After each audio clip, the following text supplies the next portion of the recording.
Hello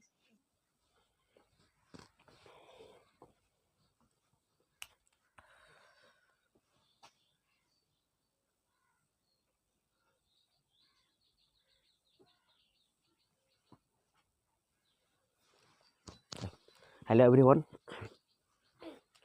आज हम बताएंगे टेंस के बारे में। टेंस जिसका अर्थ होता है काल, यानी काल जिसका अर्थ होता है यानी समय। यानी टेंस का मतलब काल होता है, काल का मतलब यानी समय। काल और समय में थोड़ा यानी डिफरेंस है, लेकिन दोनों का यानी मतलब लगभग यानी सेम ही है। यानी काल का मतलब समय होता है। टेंस 3 प्रकार का होता है: present tense, past tense and future tense. लेकिन अगर माना जाए तो यानी प्रेजेंट टेंस कभी यानी होता नहीं है, क्योंकि यानी प्रेजेंट टेंस जो होता है वो कभी रुकने वाला नहीं है। या पास्ट होता है या फ्यूचर होता है। तो टेंस यानी 3 प्रकार का होता है: present tense, past tense and future tense. फिर प्रेजेंट टेंस के 4 भेद होता है, यानी present indefinite tense, present imperfect tense, present perfect tense, present perfect continuous tense.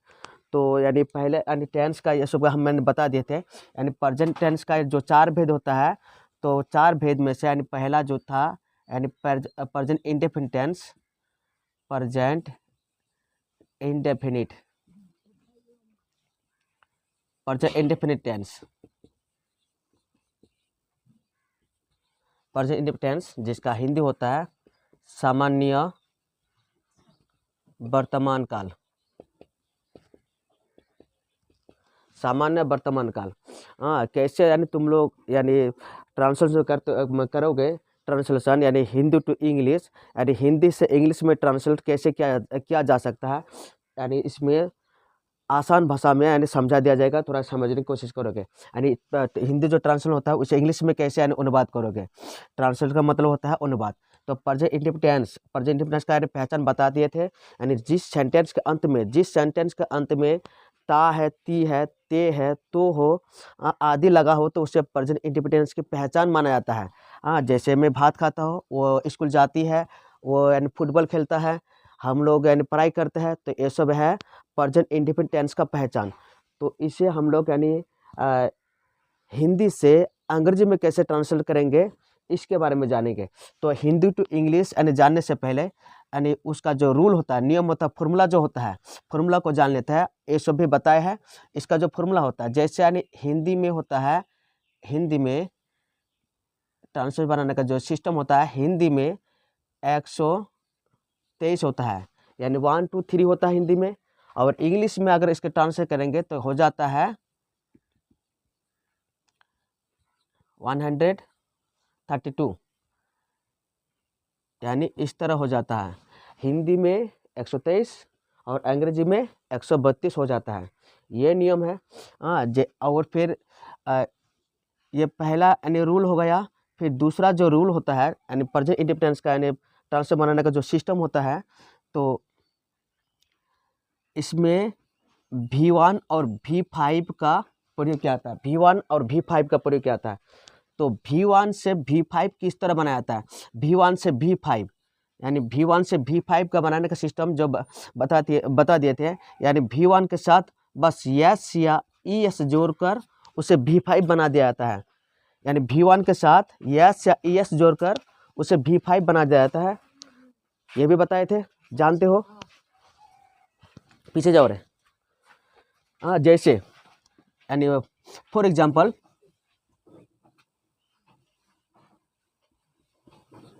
जैसे कैच का मतलब पकड़ना,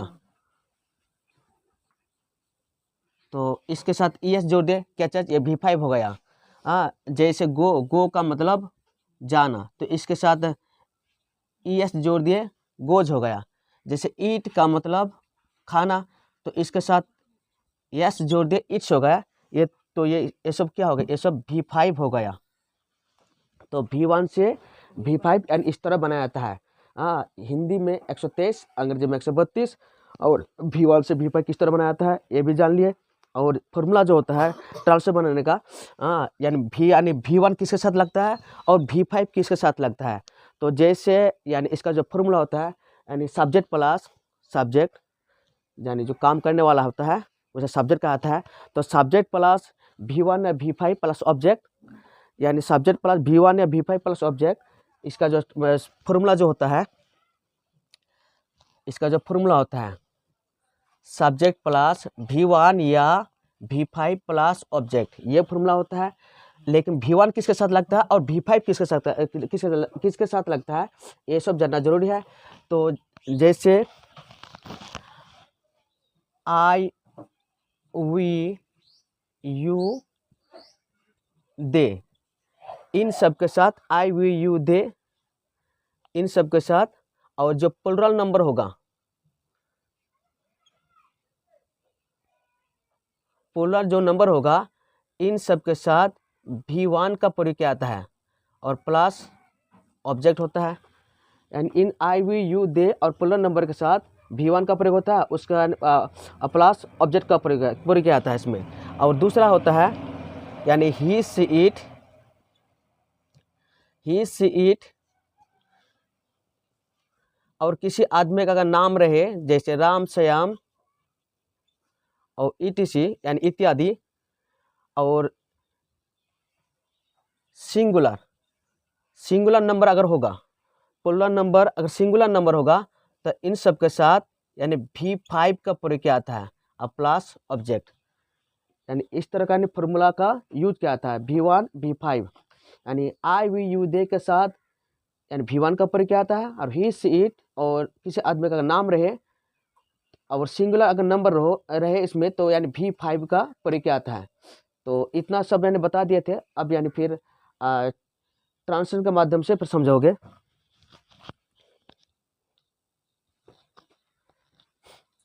इसे क्लीन कर देते हैं।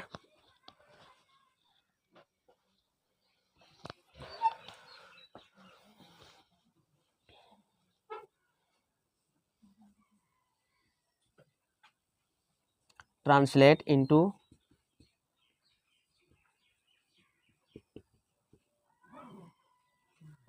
इंग्लिश, अंग्रेजी में अनुवाद करें। आज जैसे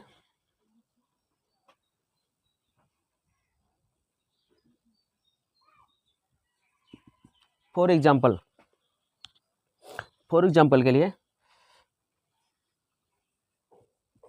मैं स्कूल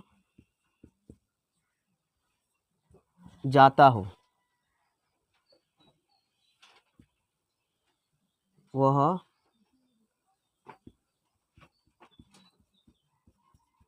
अंग्रेजी पढ़ती है,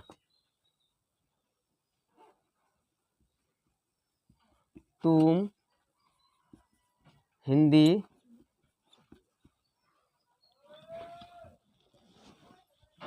थोड़ा नीचे लिख लेता है, तुम हिंदी पढ़ते हो। तो इसे मान लेते हैं 1, इसे मान लेते हैं 2, इसे मान लेते हैं 3, 123 हो गया। तो ट्रांसलेशन में आई इंग्लिश में क्या होता है, 123 132 हो जाता है। तो जाता हो तो आई गो के साथ हमेशा टू का प्रयोग होता है, आई गो टू, और यानी ये स्कूल है तो लास्ट में स्कूल देना होगा, I go to school, full stop. मैं स्कूल जाता हूँ, आई गो टू स्कूल। तो यानी ये 1 हो गया, और गो यानी जाता हो तो ये 3 हो गया, और ये 2 हो गया। तो हिंदी में 123 और अंग्रेजी में 132। वह अंग्रेजी पढ़ती है। सी पढ़ना का इंग्लिश रीड, तो सी रीड, इसमें V5 का प्रयोग करना होगा। कोई ही सी इट के साथ V5 का प्रयोग होता है, तो इसमें यस का प्रयोग कर देंगे, सी रीड्स एंड इंग्लिश, वह अंग्रेजी पढ़ती है। तुम हिंदी पढ़ते हो, तो यू रीड हिंदी, तुम हिंदी पढ़ते हो, यू रीड हिंदी। देखो इसमें ये गो है, ये V1 है, ये रीड है, ये V1 है, और इसमें यस का प्रयोग कर दे, ये V5 हो गया।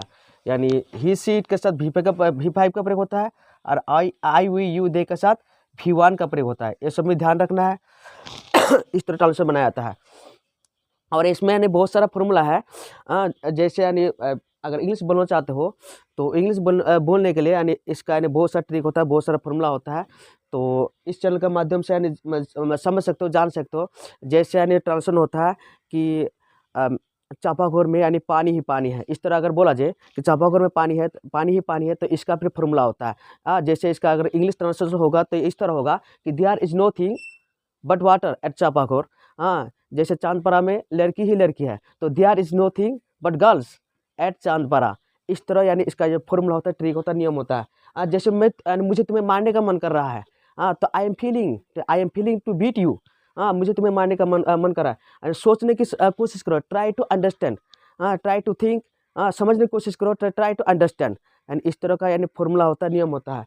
तो इस चैनल के माध्यम से तुम लोग यानी अगर लगातार कंटिन्यू देखते रहोगे तो इस चैनल के माध्यम से यानी किस तरह इंग्लिश बोला जाता है आसान जबान में, आसान भाषा में, तो आसानी से समझ सकते हो। अगर तुम इंग्लिश, हिंदी से इंग्लिश अगर सीखना चाहते हो या किसी के साथ इंग्लिश बोलना चाहते हो, बातचीत करना चाहते हो, तो आसान भाषा में सीख सकते हो।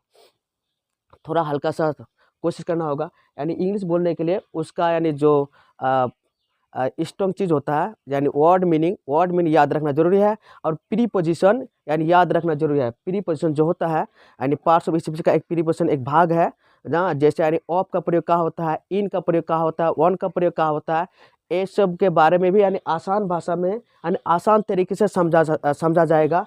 और इसे देखोगे तो आसान तरीके से समझ सकते हो और किसी के साथ आसानी से इंग्लिश टू इंग्लिश यानी बात कर सकते हो।